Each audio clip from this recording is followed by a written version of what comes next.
اور میں بھرے مسجد میں اللہ کے گھر میں کہتا ہوں، اپنی جماعت کے سامنے کہتا ہوں، انشاءاللہ جو گندا اور گھناؤنا الزام میرے اوپر لگایا، میں اپنی جماعت کے اہل حدیث کے افراد کا کبھی سر شرم سے شرمندہ نہیں ہونے دوں گا۔ لا کر میرے مد مقابل لا کر کھڑا کر کے ہمارے اوپر گھناؤنا الزام لگایا ہے، لیکن الحمدللہ اس کے باپ نے بھرے مجمع میں قرآن ہاتھ میں لے کے کہا ہے کہ میری بیٹی جھوٹی ہے۔ اس نے کہا ہے، گواہی دی ہے کہ مولانا جرجیس صاحب کبھی ہمارے گھر نہیں آئے ہیں۔ الحمدللہ فخر کے ساتھ کہتا ہوں کہ کبھی میں اپنی جماعت کا سر شرم سے شرمندہ نہیں ہونے دوں گا۔ میرے پیارے ساتھی، الزامات ہیں یہ تو کسی کے اوپر بھی لگا دو، کسی کے بھی اوپر لگا دو۔ ہمیں جو ججمنٹ دیا گیا، جو فیصلہ سنایا گیا، وہ صرف نہ تو ہوٹل دیکھا گیا، نہ گھر دیکھا گیا، نہ مکان دیکھا گیا، نہ میڈیکل دیکھا گیا، نہ پروف دیکھا گیا، نہ ڈی این اے ٹیسٹ دیکھا گیا۔ بس اتنا کہا گیا، پیڑیتا کے موکھک بیان یعنی زبانی بیان کے آدھار پر آپ کو دوشی پایا جاتا ہے، جس پر ہائی کورٹ کے جج نے پھٹکار لگاتے ہوئے سرکار کو بھی اور لوئر کورٹ کے جج کو بھی کہ پوری فائل کو باریکی سے اور ڈیپلی پڑھنے کے بعد ایسا لگتا ہے کہ محمد جرجیس کو راجنیتک شڑینتر کا شکار بنایا گیا ہے اور میڈیا کے دباؤ میں آ کر یہ فیصلہ سنایا گیا ہے، اس لیے ان کو تتکال ریلیز کیا جائے۔ تو میرے بھائیوں، یہ دونوں بیان دیکھ لیجئے، ایک لوئر کورٹ کا جج ہے، ایک ہائی کورٹ کا جج ہے۔ لوئر کورٹ کا جج کہتا ہے پیڑیتا کے موکھک بیان کے آدھار پہ دوشی پایا جاتا ہے، اور ہائی کورٹ کا جج کہتا ہے راجنیتک شڑینتر کا شکار بنایا گیا ہے اور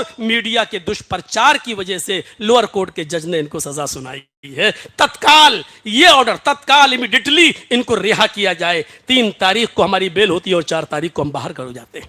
میرے بھائیوں، یہ دور آئیں گے، توحید کی دعوت دو گے تو یہ آپ سوچو کہ ہم کو لڈو اور گلاب جامن ملتے رہیں اور توحید کی دعوت، یہ نہیں ہو سکتا ہے۔ حق بات کہنا ہے تو ڈنکے کی چوٹ پہ کہیے، امام مالک رحمۃ اللہ علیہ کی طرح۔ جو آج سعودیہ میں جاتے ہو، جو دیکھتے ہو بہت سے لوگ ہاتھ چھوڑ کے نماز پڑھتے ہیں، کیوں؟ امام مالک کو کسی غریب، امام مالک کے دور میں جو بادشاہ تھا وہاں کا، اس کو کسی غریب کی لڑکی بیوی پسند آ گئی۔ اس نے دیکھا ہے بڑی خوبصورت ہے، اس نے اس کے شوہر سے کہا کہ اس کو طلاق دو، اس سے ہم شادی کریں گے۔ اس نے کہا واہ، ایسے کیسے ہو سکتا ہے، یہ ہماری بیوی ہے۔ علماء سے پوچھا، لوگوں نے کہا نہیں بھائی اس کی تو بیوی ہے، کیسے طلاق دے گا؟ انہوں نے کہا کہ ہم تمہارے پاس درہم و دینار یہ ہر دور میں ہوا ہے، مولوی بھی پیسوں میں بکے ہیں، یہ طبقہ بھی پیسوں میں اور درہم و دینار میں بکا ہے، اس میں کوئی تعجب کی بات نہیں ہے۔ جب وہ اشرفیوں کی اور درہم و دینار کی تھیلیاں پھینکی گئیں تو انہوں نے ایک مشورہ دیا کہ آپ کے پاس تو سپاہیوں کی کمی تھوڑی ہے، کسی کی تلوار اس غریب آدمی کی گردن پر رکھوا دو اور کہہ دو کہ اگر طلاق نہیں دی تو گردن اڑا دیں گے، بس مجبور ہو کے طلاق دے دے گا۔ ایسا ہی کیا گیا۔ اس غریب آدمی کی بیوی بولی نہیں، ہمارے شوہر کی گردن مت اڑاؤ۔ اپنے شوہر سے کہا کہ تم زندہ رہو، میرے لیے اتنا ہی کافی ہے، آج یہ تمہیں مجبور کیا جا رہا ہے تو تم چھوڑ دو، مجھے طلاق دے دو، میں دل سے تمہیں اپنا شوہر ویسے ہی مانتی ہوں، کم سے کم تم زندہ رہو گے۔ طلاق دے دی، تلوار اس کی گردن پر رکھی ہے۔ مجبوری میں اس نے دیکھا کہ بادشاہ کی طاقت تو بہت زیادہ ہوتی ہے، سپاہی اس کے انڈر میں ہوتے ہیں۔ مجبوری میں اس نے اپنی زبان سے کہہ دیا کہ میں نے تجھے طلاق دی۔ مولویوں نے فتویٰ دے دیا کہ طلاق ہو گئی۔ اس نے اس عورت کو عدت گزرنے کے بعد اس سے نکاح کر لیا۔ 6 مہینے، 8 مہینے، 10 مہینے، 1 سال اس کے ساتھ رہا۔ دھیرے دھیرے یہ خبر، آج کل کی طرح واٹس ایپ کا زمانہ تو تھا نہیں، میسنجر کا، فیس بک کا زمانہ تو تھا نہیں، یوٹیوب کا زمانہ تو تھا نہیں، دھیرے دھیرے یہ بات اس ملک کے سب سے بڑی ہستی امام مالک رحمت اللہ علیہ کے کانوں میں پڑتی ہے۔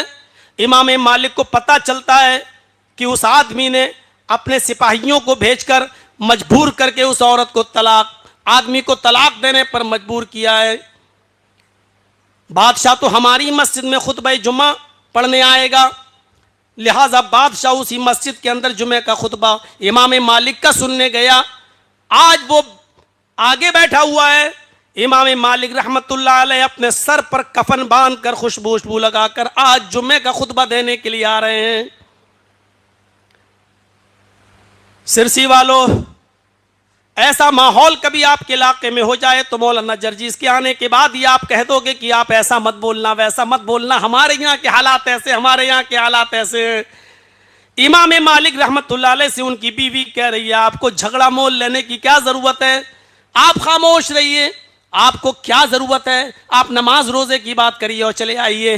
امام مالک رحمت اللہ علیہ نے سر پر کفن باندھا جو پگڑی کی شکل میں، اور چھڑی لی اور چل دی اور جمعے کا خطبہ دے رہے ہیں۔ جمعے کے خطبے میں فرماتے ہیں کہ میں نے ایسا ایسا سنا ہے، اللہ کرے کہ یہ بات جھوٹ ہو، اگر یہ بات سچ ہے اور بادشاہ نے اگر کسی عورت کے شوہر کو اس کی گردن پر تلوار رکھ کر اس کو اپنی بیوی کو طلاق دینے پر مجبور کیا ہے تو یہ طلاق نہیں مانی جائے گی۔ اللہ کے نبی کا ارشاد ہے ان الطلاق المکرہ لیس بشیء، زبردستی دلوائی ہوئی طلاق طلاق نہیں ہوتی۔ اترے مسجد منبر سے، نماز پڑھائی، اپنے گھر چلے گئے۔ اس بادشاہ کے ساتھ 500 سپاہیوں کی تلواریں میان سے باہر، فوراً گھر سے اریسٹ کروا لیا گیا اور ان کے سامنے پہلے تو درہم و دینار پھینکے گئے، مسئلہ بدل دو۔ امام مالک نے فرمایا ابھی زمین کے اوپر اور آسمان کے نیچے کسی ماں نے وہ بیٹا پیدا نہیں کیا جو میرے ضمیر کو خرید سکے، جو میری انتراتما کا سودا کر سکے۔ ابھی کم سے کم اس ماں کے، اپنی ماں کے اس بیٹے کو خریدنے کے لیے دنیا کے کوئی سونے اور چاندی کے انبار ابھی پیدا ہی نہیں ہوئے، اور کوئی ایسا پیدا ہی نہیں ہوا جو مجھے خرید سکے۔ سزا کا اعلان کر دیا گیا، کوڑے ان کے اوپر برسائے گئے، اتنے کوڑے مارے گئے کہ ان کے دونوں ہاتھ شل پڑ گئے۔ نماز پڑھنے کا ٹائم ہوتا تھا، بس وہ کہتے تھے اللہ اکبر، ہاتھ اٹھتا ہی نہیں تھا، رفع الیدین نہیں کر پا رہے ہیں، ہاتھ نہیں باندھ پا رہے ہیں، اللہ اکبر۔ اسی کو کہتے ہیں اندھی عقیدت اور اندھی تقلید۔ وہ مجبوری میں ہاتھ نہیں باندھ پا رہے ہیں، آج ان کے فالوورز، آج ان کے ماننے والے کہتے ہیں میرے امام نے ہاتھ نہیں باندھے تو ہم بھی نہیں باندھیں گے، آج وہ ہاتھ چھوڑ کر نماز پڑھ رہے ہیں۔ میرے بھائیو، اسی کو کہتے ہیں کہ اندھی عقیدت۔ انہوں نے مجبوری میں نہیں باندھے، ہاتھ چل پڑ گئے، جب ہاتھ ہی نہیں اڑ رہے ہیں تو کیا کریں گے؟ میرے پیارے ساتھیو، اس کے بعد بھی چین نہیں ملا، سکون نہیں ملا۔ ان کے ہاتھوں میں ہتکڑیاں ڈال دی گئیں اور پیروں میں بیڑیاں ڈال دی گئیں، اور ان کو اونٹ کے اوپر الٹا پیٹ کے بل لٹا دیا گیا، ایسے پیروں میں بیڑیاں اور ہاتھوں میں ہتکڑیاں، اور ان کو اونٹ کے اوپر ایسے ہی بٹھا دیا گیا، اور مدینے کے بازار میں گھمایا جا رہا ہے، مدینے کی گلی گلی میں گھمایا جا رہا ہے، اس لیے کہ لوگ دیکھ لیں بادشاہ کا جو کہنا نہیں مانتا اس کو بادشاہ کتنی بڑی سزا دیتا ہے۔ اگر کسی نے بادشاہ کے خلاف آواز اٹھائی تو اس کا یہی انجام، بلکہ اس سے بھی برا انجام ہوگا۔ امام مالک کا تعارف کرایا جا رہا ہے، اس کا وزیر امام مالک کو اس حال میں اونٹ کے اوپر ڈال کر لگام کو اپنے ہاتھ میں پکڑ کر مدینے کے بازار میں گھما رہا ہے اور کہتا جا رہا ہے دیکھ لو آئے مدینے والو، دیکھ لو امام مالک کو بادشاہ کا کہنا نہ مانا، بادشاہ کی مخالفت کی تو آج بادشاہ نے اس کو یہ سزا دی ہے۔ امام مالک مسکراتے ہوئے کہتے ہیں آئے مدینے والو، یہ جھوٹ بول رہا ہے وزیر، یہ جھوٹ بول رہا ہے وزیر، بادشاہ کی مخالفت کی سزا مجھے نہیں ملی ہے، بادشاہ کی وروਧ کی سزا مجھے نہیں ملی ہے، تم میں سے جو مجھے جانتا ہے وہ جانتا ہی ہے کہ میں کون ہوں، اور جو نہ جانتا وہ سن لے کہ میں مالک ابن انس ہوں، جو نہ جانتا وہ سن لے کہ میں مالک ابن انس ہوں، جو نہیں جانتا وہ سن لے کہ میں مالک ابن انس ہوں۔ مجھے یہ سزا بادشاہ کی مخالفت کی نہیں ملی ہے، بلکہ حدیث رسول سنانے کی ملی ہے، میں نے محمد رسول اللہ کی حدیث سنائی ہے اس لیے سزا ملی ہے۔ میرے ہاتھ ٹوٹ گئے، پیروں میں بیڑیاں ہیں، جھکنے کی طاقت نہیں ہے، پھر بھی اس اونٹ کے اوپر الٹے منہ لیٹے ہوئے ہیں، اور آج بھی یہی اعلان کر رہا ہوں، ان الطلاق المکرہ لیس بشیء، زبردستی دلوائی ہوئی طلاق طلاق نہیں ہوتی۔ بادشاہ حرام کاری کر رہا ہے، زنا کر رہا ہے، حرام کاری کر رہا ہے، زنا کر رہا ہے، دنیا کی کون سی طاقت امام مالک کو روک سکی؟ کوئی طاقت امام مالک کو نہیں روک پائی۔ ایسا شخص اپنے آپ کو اہل حدیث کہے تو خوشی ہوتی ہے، اپنے نام کے آگے لفظ اہل حدیث لگائے تو خوشی ہوتی ہے۔ حالات اور وقت کے ساتھ سمجھوتا کر لیں۔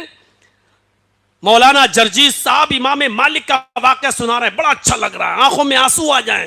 بلال کا واقعہ سنا ہے کہ کیسے پتھر ان کے سینے پر رکھ دیا جاتا ہوں، بہت مگر مچھ کے آنسو بہانے والے بہت ملیں گے۔ لیکن حضرت امام مالک اور حضرت بلال، حضرت سمیہ کی طرح تکلیف اٹھانے کے لیے ہم تیار نہیں ہیں۔ اس دین کے لیے اس منبر کے اوپر کھڑے ہو کر یہ خطبے سننے کے لیے تیار ہے کہ بلال نے کیا تکلیف اٹھائی، سمیہ نے کیا تکلیف اٹھائی، امام مالک نے کیا تکلیف اٹھائی، امام احمد ابن حنبل نے کیا تکلیف اٹھائی، لیکن ان تکلیفوں کو ہم اٹھانے کے لیے تیار نہیں ہیں۔ سننے کے ہم شوقین تو ہیں، لیکن ان تکلیفوں کو اٹھانے کے لیے ہم تیار نہیں ہیں۔ یہ حق بات اللہ کے رسول نے ان کے چچا ابو طالب نے کیا کہا تھا، بھتیجے میرے اوپر اتنا بوجھ مت ڈالو کہ میں برداشت نہ کر سکوں، آج یہ لوگ تجھے مارنے کے لیے آ گئے، اتنا بوجھ نہ ڈالو۔ تو اللہ کے نبی نے کیا کہا تھا، آئے چچا جان آپ کیا سمجھتے ہیں کہ میں آپ کے سہارے پر جی رہا ہوں؟ نہیں، یہ کافرین مکہ اگر سورج اکھاڑ کر لائے اور میرے داہنے ہاتھ پر رکھ دیں،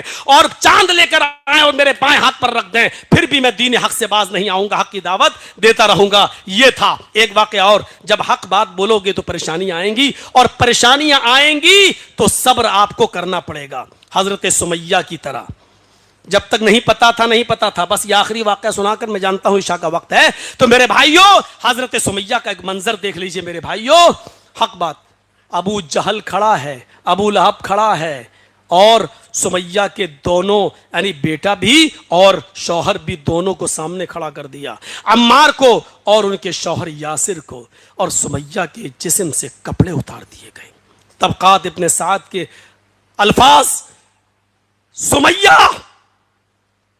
محمد کے رب پر ایمان لائی ہے، چھوڑ دے، کہتی ہے ہاشا وکلا، ہرگز نہیں، کپڑے اتار دیے، ہاتھ پیچھے سے باندھ دیے، مان جا، نہیں مانتی ہے،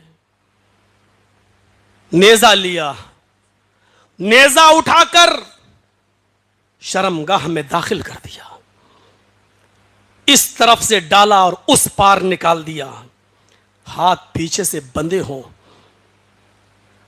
اس ظلم پر ہم کیا کہیں گے؟ تھوڑی سی 5 مہینے کی جیل کی سلاخوں میں پہنچ جائیں تو ہمارے منہ سے اللہ میری رہائی کا انتظام فرما دے،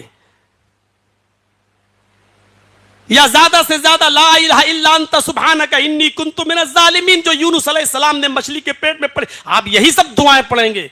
لیکن سمیہ جس کی شرمگاہ میں نیزہ ڈال دیا گیا ہو، ہاتھ پیچھے سے بندھے ہوئے ہوں اور نیزہ اس پار نکل چکا ہو، ایسے موقع پر یہ نہیں کہتی ہے کہ اللہ میری مدد فرما، اے اللہ ان ظالموں سے میری حفاظت فرما، اس کے منہ سے یہ دعا نہیں نکلتی ہے، اس کے منہ سے یہ دعا نکلتی ہے ثبت قدمی علی دینک یا ربی، اے ہمارے رب اس کی دی ہوئی تکلیف سے کہیں میرا ایمان نہ پھسل جائے، کہیں میرا اسلام نہ پھسل جائے، کہیں اس کی تکلیف سے مجھے میرا ایمان نہ چھن جائے، اے اللہ اس کی دی ہوئی تکلیفوں پر میرے ایمان پر مجھے ثابت قدم رکھنا، اے اللہ میرے ایمان پر مجھے ثابت قدم رکھنا، ثبت قدمی علی دینک، مجھے اپنے دین پر ثابت قدم رکھنا۔ اس کی زبان سے جملہ نکلتا ہے تو یہ نکلتا ہے۔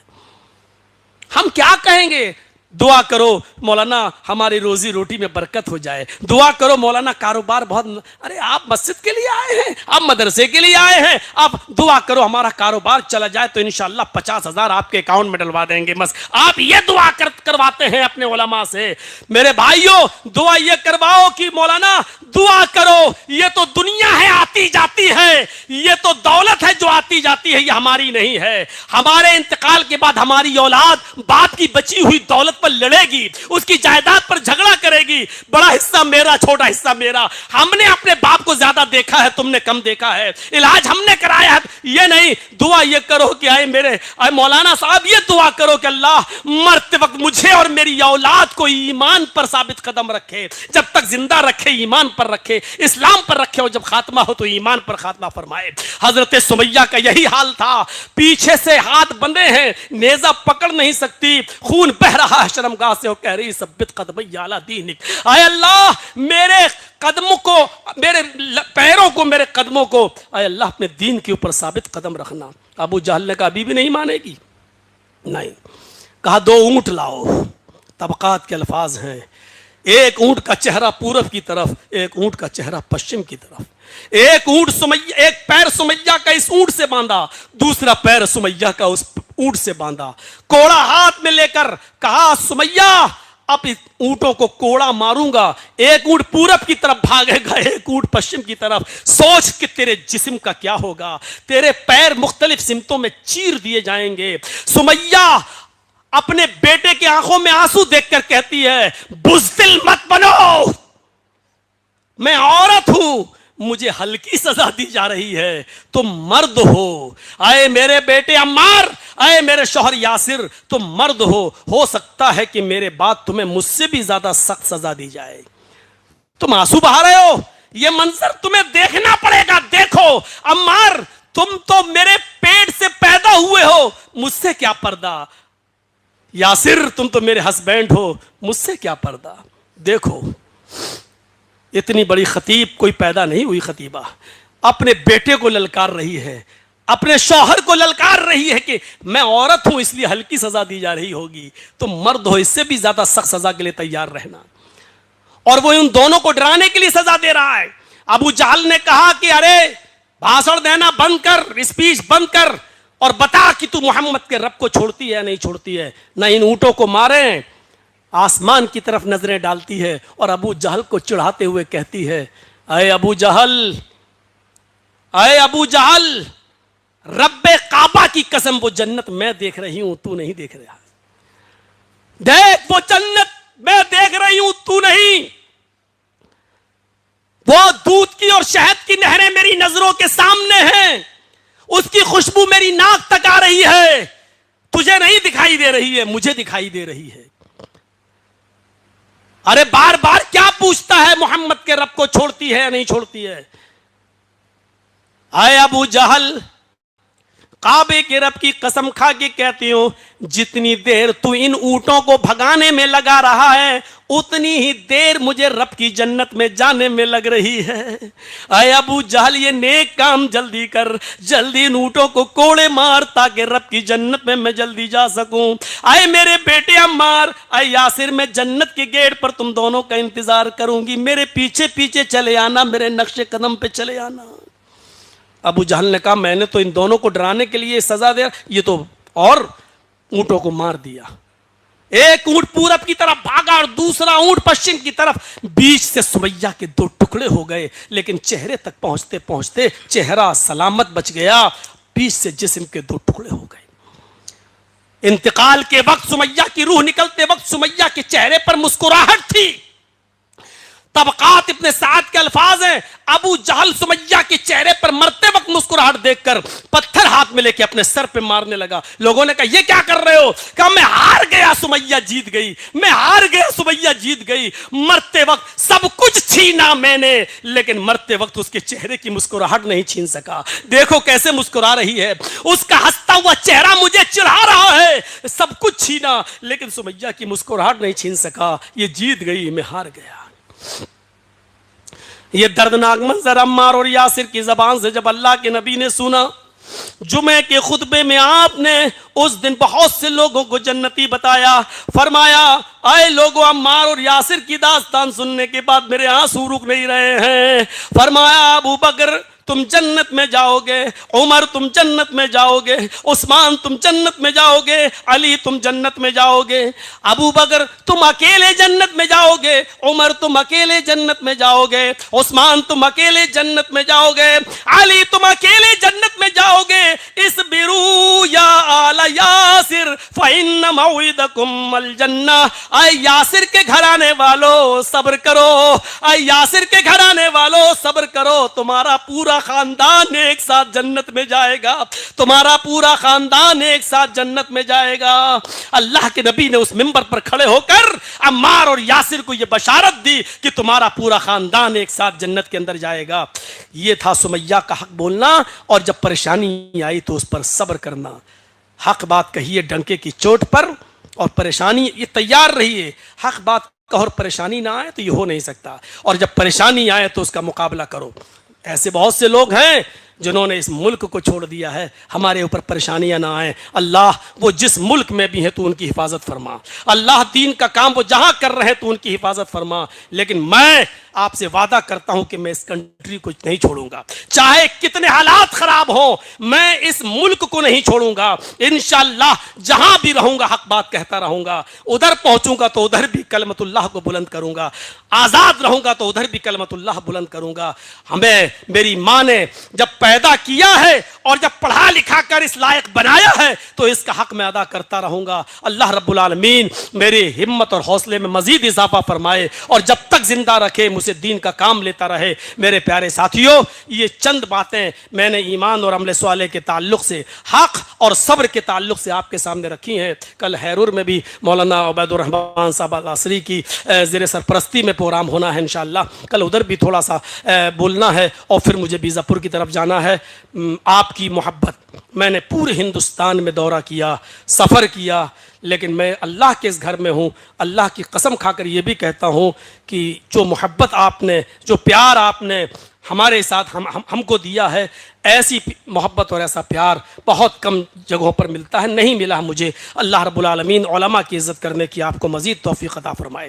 کل میں نے اصلاح معاشرے پر تقریر کی تھی، آج میں نے ایمان اور عمل صالح پر۔ ایک بات نوجوانوں یاد رکھنا، آپ دین کا کام کر رہے ہو، اللہ اس کو قبول فرمائے، سیلفی لینا، فوٹو لینا، یہ چیز چھوڑ دیجیے۔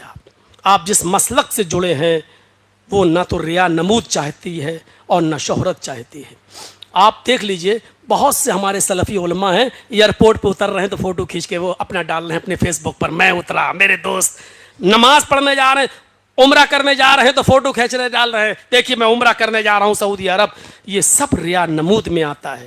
میری فیس بک شیخ جرجیس انصاری کے نام سے ہے، بہت سے لوگ فرضی بنائے ہوئے ہیں، لیکن آج تک آپ دیکھیں گے کہ میں نے نہ تو کسی جلسے کا ڈالا ہے، نہ کہیں اترنے کا ڈالا ہے، نہ کہیں جانے کا ڈالا ہے، نہ یار دوستوں کے ساتھ ڈالا ہے، کہیں نہیں۔ جیل سے نکلتے وقت ہمارے 200-300 ساتھی ہمیں لینے آئے، انہوں نے اپنے آئی ڈی پہ ڈالا ہے، لیکن ہم نے نہیں ڈالا ہے۔